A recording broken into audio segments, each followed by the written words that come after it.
This project has been going absolutely crazy. I am talking about Art Gobblers. Now, if you haven't seen Art Gobblers, it has been running up. It was a free mint, 1,700, and it ran up to around 16 ETH.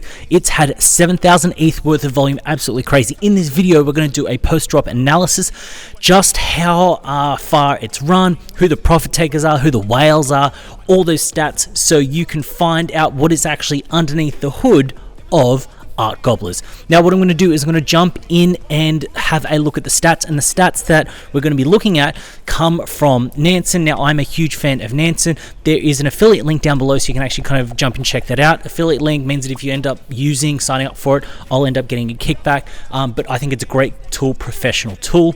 Anyway, let's get into it. So when we actually jump into the dashboard and have a look, we can see here that the current floor price right now is 14.5 ETH, and it has the supply of just under 1,700. Now looking at the price and volume, what is crazy is the fact that it is sitting quite flat. Let me bring up more of these stats here. What you can actually notice is the fact that he had this big crazy run up at the start. Sure, it did have this pullback to around this 10 ETH, but it has held quite flat. Now this is crazy and very unusual in the space, seeing something just like this. You're seeing a range of movement, but it is holding very flat, very strong. People are stupid bullish on this project, and you can see that because usually there would be a whole bunch of variations, but the fact is, apart from this initial kind of pullback here, it's kind of held up and held quite strong, which is crazy to see. And I think that's a very important kind of first takeaway when it comes to this project. It doesn't look like anything else that we've really seen in the market. It shows you that people are excited to be in the space.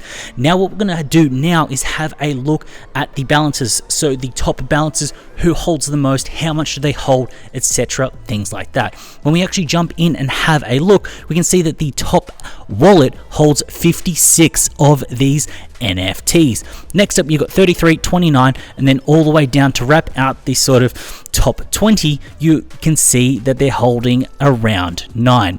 Now, if we actually jump in and see what this top holder is holding, just so you can have an idea of what kind of whale they are, what they're actually holding, they've got some Art Gobblers, but then there's Digidaigakus, not too many, just one, but they've got some of those airdrops here, so you can see that they are on that big free mint pump kind of thing. But the biggest sort of holding that they've got is Art Gobblers, with the estimated value of their holdings at 712 ETH, which is absolutely nuts, absolutely crazy. So seeing the fact that you've actually got some big holders holding some big numbers, it shows you that there is some big conviction in this project that people have with Art Gobblers. Right now we're going to jump in and have a look at the profit leaderboard and see what people have taken. You got profit takers of around that 16 ETH, so essentially people that have come in with the free mint and just kind of taken that 16 ETH. Now this isn't too surprising. This makes perfect sense because it was a free mint. They did get one. You had people essentially flipping their one, so you haven't had people kind of swing trade a whole bunch in terms of the top profit takers.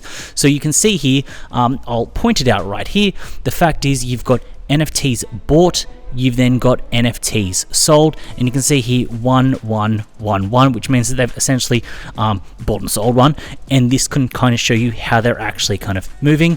When you actually bump across, you have to go a fair few across to actually kind of get to any numbers that aren't sort of the profits that they've actually taken, and people have actually booked some losses here.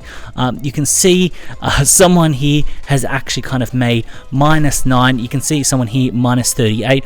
They've bought 5, sold 2, so they're currently not sitting too well right now. So that is a look at some of the top profit takers within the space when it comes to Art Gobblers.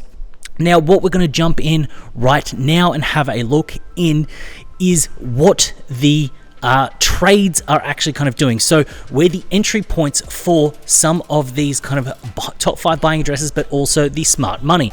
Now, the reason that I like to pull this up and have a look at this is because it shows you where smart money actually wanted to get in some of these top 5 buying addresses. What we can see here is the fact that you had a whole bunch kind of buy in initially off the rip. They had super high conviction, just wanted to get in on this project, wanted to get in, and then when it came down and pulled back, still kind of bought in. You then had a whole bunch more kind of buy in at the top. The takeaway from here is the fact that these top 5 buying addresses, these are people that have just bought in at every single point. Now, there are little segmentations of this, so you can see here that you have got a group of buying here, you can see some buying here, the same with this color here, you go and this is another address buying there, but the idea is they are buying in at every single point, and these are currently at around the floor price. Now, where the top 5 buying addresses would usually kind of buy in is kind of at the start, and it can be somewhat erratic, but when you also get to the smart money, it shows the exact same kind of statistics, which shows you the, like I'm kind of saying, and I'm just keep repeating myself, the high conviction that people have within this project. Now, what I'm kind of getting at here is you've got smart money buying in, but buying in at any price that they can. What this means is it means that smart money sees a lot of either upside or wants to be in this project and hold on to this project.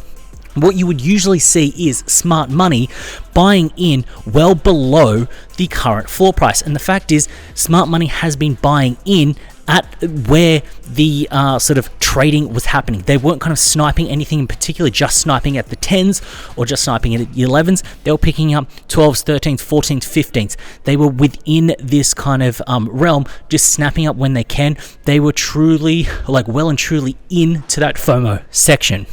Now look, usually within these videos I also do things like the diamond hands and what they're doing, and also the percentage of the holders. But the fact is, right now there isn't that much data to kind of go off, because it has been not even 24 hours since it has dropped. But the fact is, we have got a very low holding. It is, Nansen is currently saying that 1,500, so 1,537 NFTs have not been sold. They are in the hands of diamond handers, so that's what it's kind of showing as a whole right now. But I think this data may be a little bit lagging and behind, and we need to see another day to get a very true indication of what is actually happening. But you can see here that the top account, as you can see, would be a diamond hand, and this is essentially what the sort of top balances actually look like when it comes down to the top diamond hands.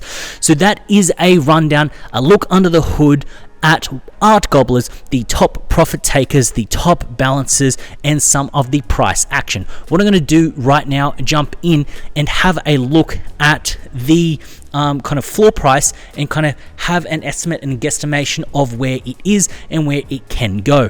Now, something that I want to kind of have a look at is the fact that this is very strange behavior, strange in a good way, but the fact is we are almost seeing these double-digit ETH prices holding super strong.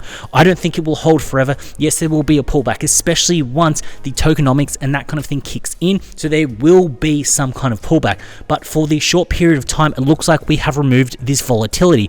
At the start, we hit up to that 16 ETH, we came back down to 10, we went up to 12, down to sort of 11, and then kind of rose back up to around that kind of 13, 14 ETH mark. The fact is, for a large period of time, we have been holding within this range, which makes me think that we have essentially removed that craziness, that volatility, which means that there may not be any swing trade opportunities right now. I don't think it will hold this double-digit kind of ETH prices until there is some crazy news, and then when a reveal happens, then there will also be some crazy volatility and some action there. So that is a breakdown of Art Gobblers and what is actually happening with Art Gobblers, what's under the hood, and how it's actually kind of performing. If you found value in this video, please consider hitting up that subscribe button, and while you're down there, also hit up the like button. As always, it's been a pleasure having you with me. I look forward to seeing you in the next one.